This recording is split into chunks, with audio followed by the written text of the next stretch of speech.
అమ్మ రీసెంట్ గా మధ్యప్రదేశ్ లోని ఒక అమ్మాయి వాళ్ళ భర్తని డబ్బులు ఇచ్చి చంపించేసింది. కొంచెం నల్లగా ఉన్నాడు అనేసి. అది ఎంతవరకు కరెక్ట్ అని ఎందుకు అలా తయారవుతున్నారు? అలా తయారైతుందంటే చంపమని చెప్పింది అది మంచిది అంటారు ఎవరైనా, దేశాన కానీ లోకాన కానీ ఎవరైనా ప్రతి ఒక్కళ్ళు కూడా. నల్లగుండ అంటే నల్లగుండ వాళ్ళు మనుషులు కాదా? నల్లగున్నప్పుడు చేసుకున్నప్పుడు తెలియదా వాడు నల్ల వ్యక్తి తెల్ల వ్యక్తి అని?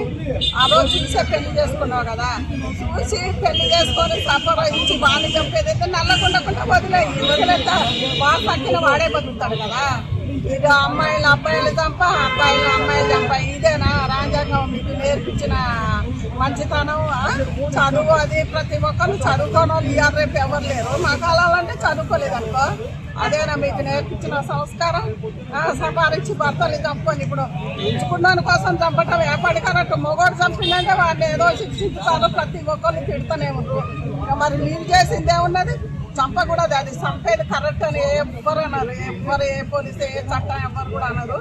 అది కరెక్ట్ కాదు, సఫరించి చంపేయటం అమ్మాయి కరెక్ట్ కాదు.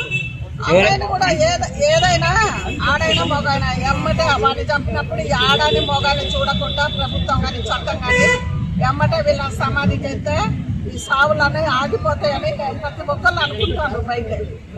అంటే మొన్నటిదాకా చూసుకున్నట్టయితే ఎఫ్ఐఆర్లు పెట్టుకోండి కొంతమంది, అదే విధంగా కొంతమంది ఏమో డబ్బుల కోసం అని, కొంతమంది ఏమో పరువు హత్యలు అని చెప్పి చాలా చూసుకుంటారు. ఈ రోజు చూసుకున్నట్టయితే కలర్ గురించి, అంటే కళ్ళు నలుపుగా ఉన్నాడని చెప్పి ఆ దృష్టి ఆ ప్రియాంక అనే వ్యక్తి ఎవరైతే ఉన్నారో ఆమె ఏం చెప్పిందంటే పోలీస్ ఇన్వెస్టిగేషన్ లో ఫస్ట్ నగలు దొంగతనం చేయడానికి వచ్చారు, అప్పుడే మా భర్తను చంపారని చెప్పి అలా సీన్ క్రియేట్ చేసింది తప్పించుకోవడానికి.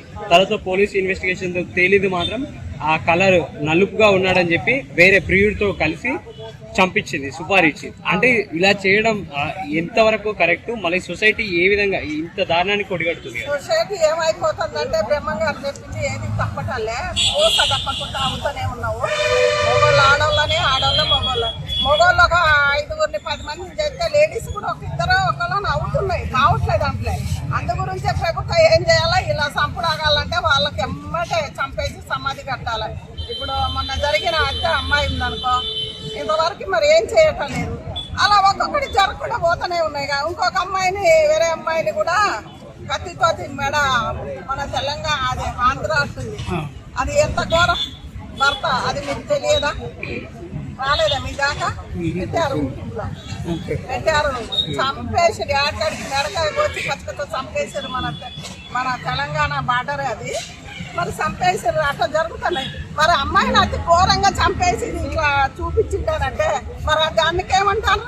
అంటే అట్లా చంపుకోకూడదు. వాడైనా అమ్మాయి చిన్న అమ్మాయి, అంత పెద్ద ఏజ్ కూడా కాదు, ఆడికాడికి బాగా కత్తితోట్ల కోట్లతో పొడిచి చంపేసిండు.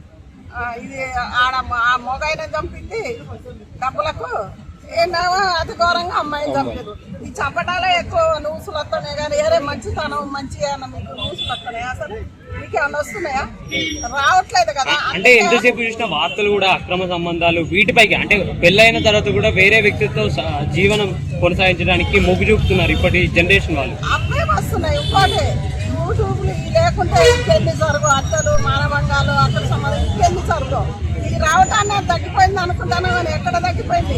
వాళ్ళు ఏం భయపడతలేదు. యూట్యూబ్లో పెట్టని ఎక్కడైనా పెట్టుకొని డోంట్ కేర్ అని వాళ్ళు చేస్తూనే ఉంటారు. వీళ్ళు చంపటాలు ఆగటం లేదు. చంపటాలు ఆగాలంటే ఎవరి చేతులు ఉంది చెప్పండి మీరు? ఎవరి చేతులు ఉంది? గవర్నమెంట్ మన చేతులు ఉంది, ప్రజల చేతులు ఉంది. ప్రజలే దీన్ని సీఎం తోట పైన వాళ్ళతోట మాట్లాడి అర్థాలు ఎప్పుడు ఆగుతాయి, ఎన్నడూ ఆగుతాయి అని ఆపే ప్రయత్నం చేయాలి. అంటే ఈ రోజులలో మటన్లు ఏ రకంగా తయారైందంటే మటన్ షాప్ లో ఆ మేకలు కోసినట్టు కోళ్ళను కోసినట్టు కోసిపడి కోడిని అలాలు చేసినట్టు చేస్తాను. సావంటే పెద్ద ఫిగర్ లేకుండా చేస్తాను. మనిషి ప్రాణము వాడు వచ్చేటప్పుడే గ్యారంటీ తెచ్చుకోలేదు ప్రాణాన్ని. ఎవరు మినిస్టర్ కానీ ఎవరు కానీ ఎమ్మెల్యే కానీ ఎవరు గ్యారంటీ తోటి రాలేదు. అయినా కానీ చంపటోళ్ళు ఆడవాళ్ళ చేతుల బలైపోతారు. కొంతమంది మగ పిల్లల చేతిలో మగవాళ్ళు రాక్షసుల వల్ల బలైపోతుంది.